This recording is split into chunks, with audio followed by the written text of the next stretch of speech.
Hi, I'm Colin. I'm finally 17 years old, and my car runs.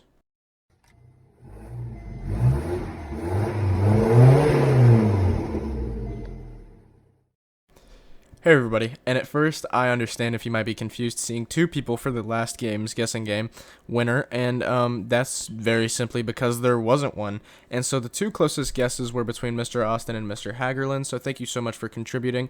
Now, I understand having it be a 9.5 mirror is a little bit of an obscure challenge, especially given that I'm restoring a SAAB 900, so you might be more inclined to think that it would be classic 900 parts. So I don't blame anybody whatsoever for not getting that, and of course I made it hard on purpose, but I appreciate you guys trying to guess nonetheless, and some good answers were genuinely given. I mean, I could definitely see after reviewing these answers where you got those. And yes, I am going back to the technical manuals just for this video because my dad actually gave it to me for the purpose of this video, because this is, of course, a custom mod in a C900, and you don't see this quite often. So I would suggest, of course, reading these before you actually go through the procedure, because it shows you the operation of the HomeSense mirror, and it also gives you what wires you need to use and how to trace your wires from the next page. This also provides a nifty little step-by-step guide on how exactly you should program the mirror to, let's say, your garage door or your gate. Now, without further ado, let's get this mirror installed. Now, we already had this 9.5 mirror in mind, so whenever we were installing our wiring harness, we had to make sure that we had the extra wires necessary to install this mirror. So this is what we're doing right now. We're twisting the wires together to be able to solder them. Now, here's my dad to explain the wiring process. So in order to connect the HomeSense mirror, we've got three wires. We have a ground, we have a hot, and we have a trigger. And what they do is they prevent the dimmer on the mirror from working when your car is in reverse. That way you can see through the rear window at night when it's dark.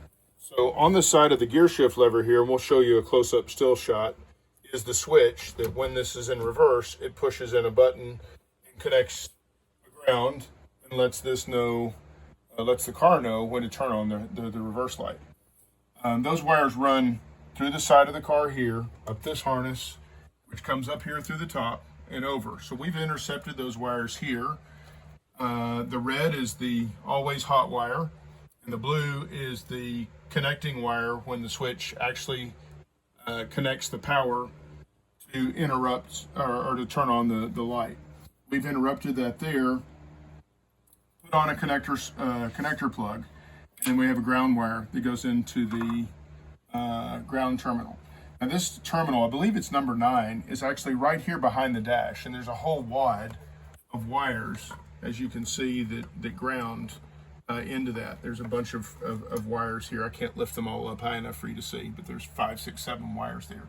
So we're going to connect all those wires together on the back of the dash, just like the factory did, and that will give power to the compass, to the remote buttons, and then of course the light we've connected in here. We've put in a quick disconnect using a side mirror plug, which has 4, and then a single plug for the power interrupt for the actual light that goes behind the mirror. So that gives us the light. It gives us the HomeSense, which is behind the mirror, and you'll get another shot of that from the other way around. And I'll take this apart and show you how to put that on there correctly.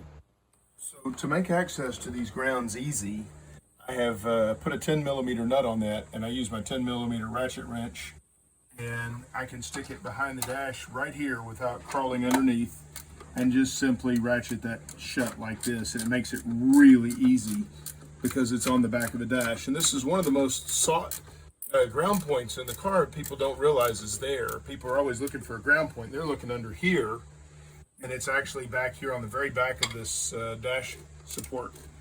As for the mount for our 9.5 mirror, we actually took the original mount from the 900 rear view mirror and made a simple conversion.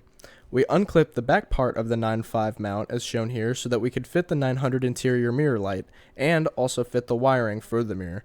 We also used a Dremel tool to grind out the centerpiece of that mount to fit a T20 screw to be able to hold the converted mount to the mirror.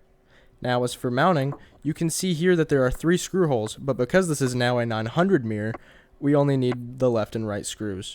If everything works out, you should have free rotation of the mirror.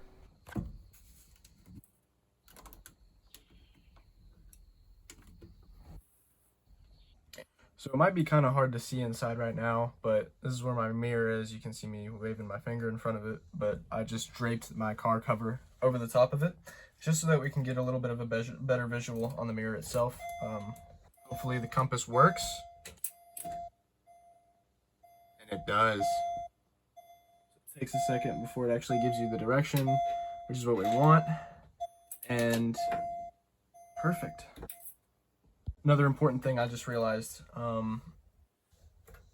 that I didn't show just a second ago was that we need to actually make sure that these 1, 2, and 3 buttons work, and you'll see that by this little, there should be a little green flash that pops up whenever we press them. So 1 works, 2 works, and 3 works.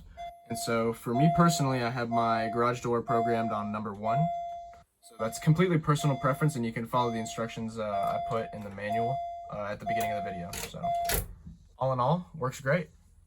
Now, I'm not going to lie, this guessing game is going to be a whole lot easier than the last one, and I do apologize if it was frustrating to anybody that commented, but of course, if you've been paying attention to the social media posts I've been making lately, this is going to be very, very easy. So I'm curious to see who is going to be the first one to correctly guess what this is going to be about in the next episode, and I'm very excited to share this progress with you guys, so I'm hoping that you will enjoy the next video too. Thank you so much for watching, and I'll see you next time.